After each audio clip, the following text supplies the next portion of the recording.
Welcome back, everyone, to another deep dive. Yes. Today, we're tackling a challenge that I'm sure pretty much every dog owner out there has faced at some point or another. Yes. Leash pulling. Oh, the dreaded leash pulling. It can be one of the most frustrating It is. things about dog ownership. Absolutely. You picture those idyllic walks in the park, Right. and then you end up kind of feeling like you're water skiing behind your dog. Yeah, you're being dragged down the street. Exactly. It can be really tough on your shoulders. Yeah, or, the other way around. Sometimes the dog is so tiny Right. and you're like a giant lumbering over them. But either way, Yeah. the leash is like taut and you're not really enjoying.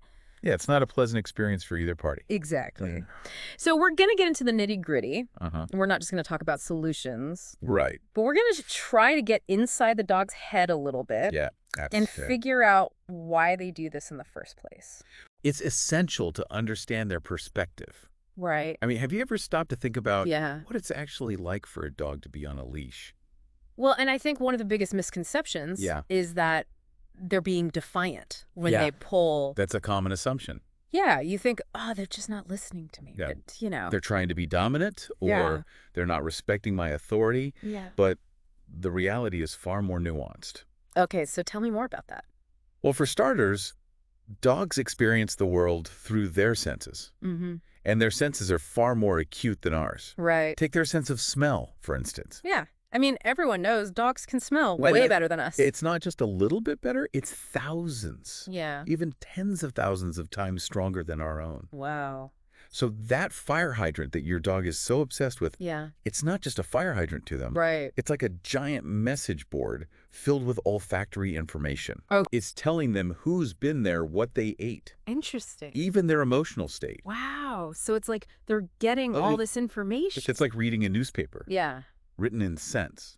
So what seems like a normal walk to us Yeah. is like this crazy sensory overload for them. It's a constant bombardment of smells, sights, sounds. I never thought about it like that.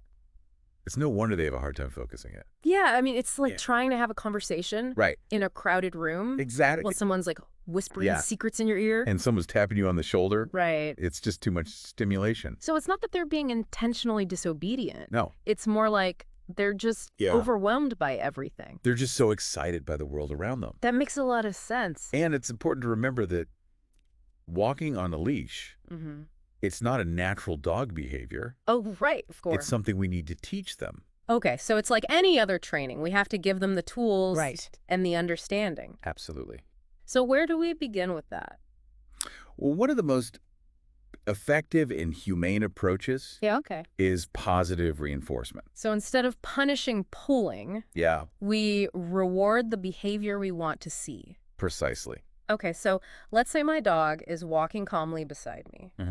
What kind of reward would be most effective? It really depends on the dog. Okay. Some dogs are very food motivated. Sure. So a small pasty treat would be a great reward. Makes sense. Others might prefer praise or a quick game with their favorite toy. So finding what really motivates your dog. Exactly. And using that consistently. Consistency is key. Okay, I'm writing that down. You're essentially showing them that good things happen when they walk nicely on a leash. So we're not just like yanking them. No. We're creating a positive association with the desired behavior. So it's like rewarding them for making the right choice. Exactly. Okay, I like it. It's a much more humane and effective approach. Now, what about when they do start pulling? Right. What do we do in those moments? There are a few techniques you can try. Okay. One popular method is called stop and go. Stop and go. Yeah, it's pretty straightforward. Okay. When your dog pulls, you stop walking immediately. Okay. The moment they release the tension on the leash, you start walking again. So they learn that pulling gets them nowhere. Exactly. It might take some time and patience, but eventually you'll get the message that walking calmly by your side is the key to moving forward. That sounds promising. It's a classic technique for a reason. Are there any other techniques that work well? Another effective one is called turn and walk. Turn and walk? This one's a bit more active. Okay. If your dog starts pulling in one direction, you simply turn and walk in the opposite direction. So you're kind of taking control Precisely. of this situation. You're showing them that you're the leader and that pulling won't get them to their desired destination. And it also kind of makes the walk a little more interesting. Yeah, it adds an element of surprise. Right. Which can be mentally stimulating for your dog. And keeps them on their toes. So to speak. And speaking of making things easier, yes, let's talk about gear. Gear. I mean, can gear actually make a difference? You'd be surprised. Okay. The right gear can make a huge difference. So we're talking like special leashes or collars? Exactly. Okay. For dogs who are prone to pulling a front clip harness, could be a game changer. What's so special about a front clip harness? Well, unlike a regular harness that attaches to the back, a front clip harness attaches at the dog's chest. Okay. So when they pull it, it gently steers them sideways. Oh, so it's not like choking them or anything? No, not at all. Okay. It's a gentle way to redirect their momentum. Gotcha. And discourage that forward pulling. So it's more about guidance than force. Okay, that makes sense. Now, I know there are also training collars out there. Yeah. But I always advise caution when using those. Okay, I was going to ask about that. While some training collars can be effective when used correctly and humanely, it's crucial to choose one that's safe. Right. And to avoid any that could cause pain or injury. So we want to prioritize positive reinforcement techniques first. Always. And then consider other options if needed. With guidance from a professional, of course. Of course. Now, you mentioned leashes. Yeah. And this might surprise you. Okay. But I generally don't recommend retractable leashes for dogs who pull. Really? Yeah. I thought those gave them more freedom to explore. They do, but that extra freedom can actually backfire. Oh. When you're trying to teach leash manners. How so? Retractable leashes can inadvertently encourage pulling because they provide a constant tension that your dog might interpret as permission to move forward. So it's almost like they're constantly being pulled. In a way, yes. Interesting. They can also be dangerous in certain situations. Okay. Especially if they malfunction. So sticking with the standard leash is a safer bet. Especially when you're working on leash manners. Okay, so we've got the front clip harness. Yes. A standard leash. And a whole lot of patience. Absolutely. Patience is key in any kind of dog training. Okay, one more question before we move on. Sure. We've talked a lot about their sense of smell. Right. But what about their vision? Ah, good question. Does that play a role in leash pulling too? It certainly does. Really? While dogs don't see the world exactly the same way we do, Yeah? their vision is actually quite remarkable. Okay. Especially when it comes to detecting motion. So they're like motion detectors. That's a good way to put it. Okay. Their ancestors relied on their eyesight to spot prey. Oh, right. So they've evolved to be incredibly sensitive to movement. So like that squirrel darting across the street? Exactly. That I barely noticed. They probably saw it from a mile away. Oh my. Their eyes are designed to pick up on even the slightest flicker of movement. So they're constantly taking in all this visual information. It's a whirlwind of activity. So the pulling might not just be about irresistible smells. Right. It could also be about those fleeting movements. It's all part of their sensory experience. That catch their eye. And that's why it's so important to understand their perspective when we're trying to teach them leash manners. This is making me rethink my whole approach to walking my dog. Good. I feel like I'm finally starting to get it. That's the first step towards building a stronger bond. Yeah. And a more enjoyable walking experience for both of you. I couldn't agree more. Now, before we wrap up this part of our deep dive, Okay. let's talk about a factor that's crucial for success in any kind of dog training. Okay. Alrighty. Consistency. Consistency. It's the key to helping your dog understand what's expected of them. So when it comes to leash training, Yep. what does consistency look like in practice? It means using the same cues and rewards Okay. every time you walk your dog. So like if I use the word heel, Exactly. I stick with that. And if you reward them with a treat, Yeah. do that every time they walk nicely. Okay. Makes sense. It also means making sure everyone in the household is on the same page. Oh, right. So we're not confusing them. Exactly. With mixed messages. Dogs thrive on routine and clear communication. So if everyone's consistent, Yeah. they learn faster. Much faster. And they're more likely to succeed. It's all about setting them up for success. This has been an eye-opening conversation so far. We've only just begun. I know. I feel like I've learned so much already. There's so much more to explore. I'm ready for more. In the next part of our deep dive, Okay. we'll explore some specific scenarios that often trigger leash pulling. Oh, that's great because I have so many questions. And we'll provide you with practical strategies Awesome. to navigate those challenges. I can't wait. I feel like I'm finally on the path to those peaceful walks. You're well on your way. We'll be right back after a short break. Welcome back to our leash training deep dive. All right, so I'm ready to dig deeper. yeah, let's get into it. Into this whole world of, the dog's perspective. Yeah, we've touched on the fact that their senses are so much sharper Right. than ours. But I think it's worth really exploring that. Okay. Because it's fundamental to understanding why they do the things they do on a walk. Okay, I'm all ears. So think about it this way. Yeah. They're experiencing the world in HD. Okay. While we're stuck with a blurry standard definition version. Okay, I like that analogy. So for example, that lamppost that your dog just has to sniff every single time. Oh, yeah, every lamppost is like a Right. mandatory stop. To them, that's not just a random pole. Right. It's like a giant message board Okay. filled with olfactory information. So it's giving them information. Oh, yeah, tons of it. Like what? It's telling them who's been there, what they ate, even their emotional state. Wow, so it's like they're getting the scoop on the neighborhood. Exactly. It's like reading a newspaper. Yeah. Written in sense. So they're not just wasting time. No, they're gathering information. They're actually like learning about their surroundings. Exactly. And it's not just smell, right? No. You're right. We talked about their vision. Their vision is incredible. And how they're so attuned to movement. Oh, yeah, they're like little motion detectors. Right, so while I'm just kind of strolling along, they're seeing.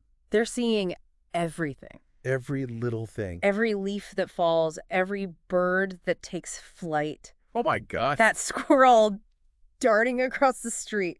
It's no wonder they get so distracted. Right. Their brains must be on overdrive. And all of this sensory input is being processed by a brain that's hardwired for exploration and discovery. Right, because that's what dogs were bred to do. They're curious creatures. They want to investigate their surroundings. So when we try to restrain those natural impulses with a leash, it's kind of like we're fighting their instincts.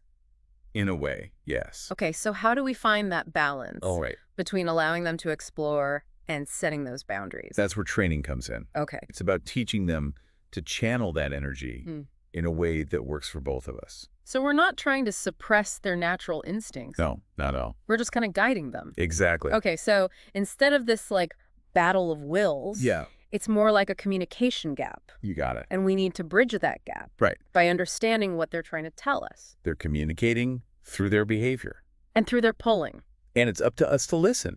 Okay, I like that. It's about building a partnership. Right. Based on understanding and respect. I love that. It's what makes the dog-human bond so special. Now, you mentioned some common leash-pulling challenges. Oh, yeah. There are a few classic scenarios. And I'd love to kind of get into those. Okay, let's do it.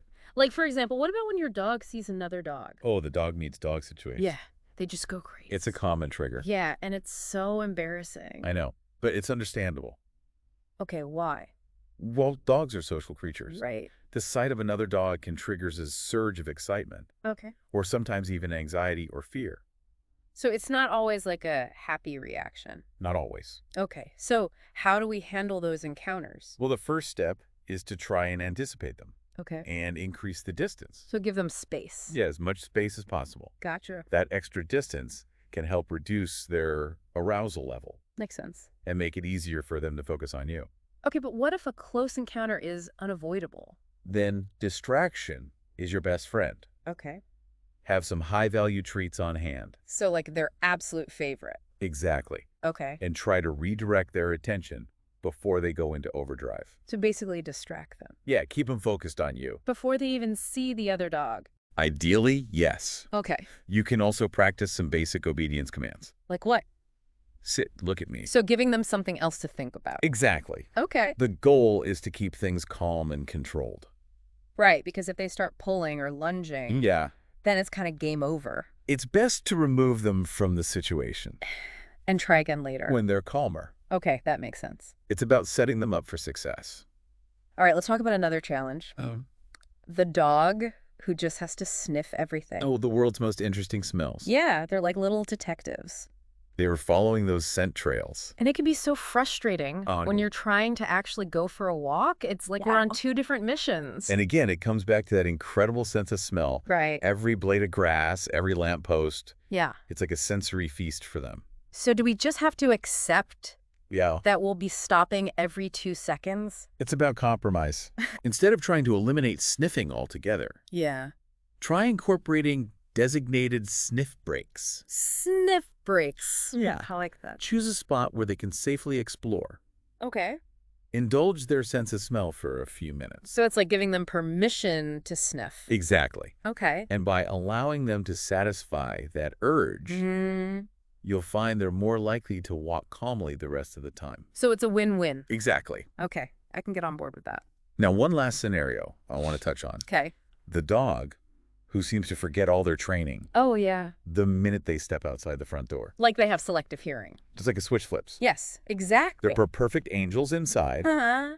but then chaos ensues outside. It's so frustrating. That's common, though. Okay, so why does that happen? Often it's because they haven't fully generalized their training. Okay.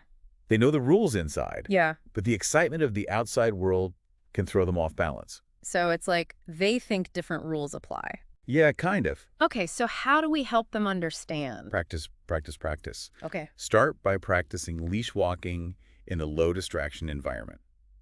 So like our backyard. Yeah, or a quiet street. Okay. And then gradually increase the level of distractions. So it's like a step-by-step process. Exactly. Okay. And of course, consistency is crucial here too. So everyone in the family needs to be on board.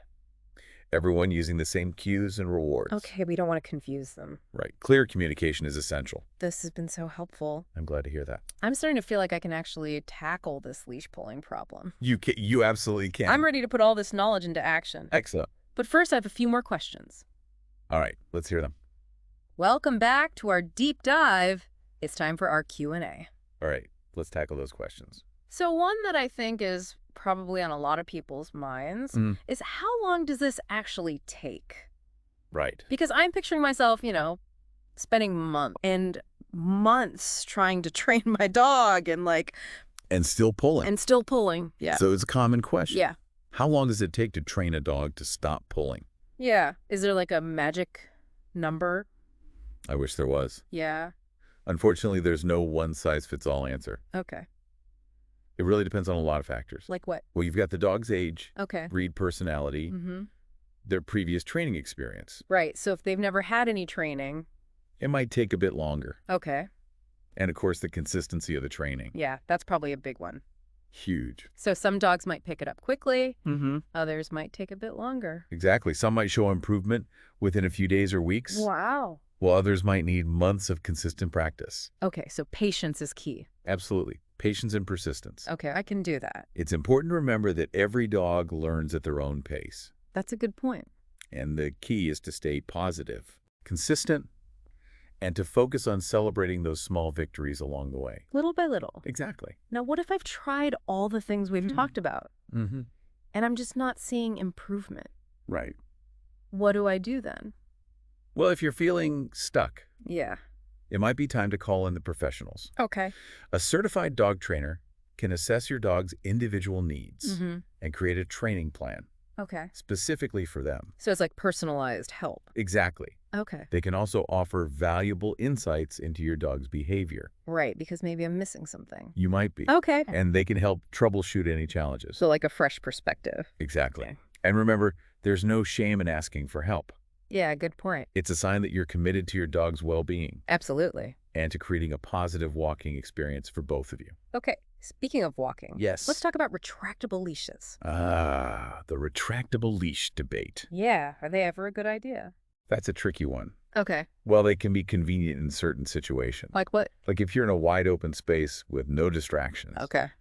They're generally not recommended for dogs who pull. I was afraid you were going to say that. Yeah. Because I do like the idea. I know, it seems appealing. Yeah, of giving them a little more freedom. But that extra freedom can actually backfire Right, you said that before. when you're trying to teach leash manners because it creates that constant tension, Right. which can encourage pulling. Okay. And they can also be dangerous. Yes, if they malfunction, or if your dog suddenly takes off running. Oh, right. I hadn't thought about that. It's a safety concern, So sticking with the standard leash is probably best. especially when you're focusing on leash training. All right, last question. Okay. What about puppies? Puppies. Can they learn this stuff? Oh, absolutely. Real? In fact, the earlier you start, the better. So even if they're just tiny little fluff balls? Yes. Start introducing them to the leash early on. Wow, okay. Keep the training sessions short and sweet, full of positive reinforcement and fun games. So make it a positive experience. Exactly. This has been so informative. I'm glad you found it helpful. I feel like I have a whole new toolkit. Good. I hope you put those tools to good use. I will, and I think our listeners will too. I hope so. So to everyone listening out there, yes, remember patience, consistency, and most importantly, yes, a deep understanding of your dog's perspective. That's the key to success. Happy walking, everyone. Thanks for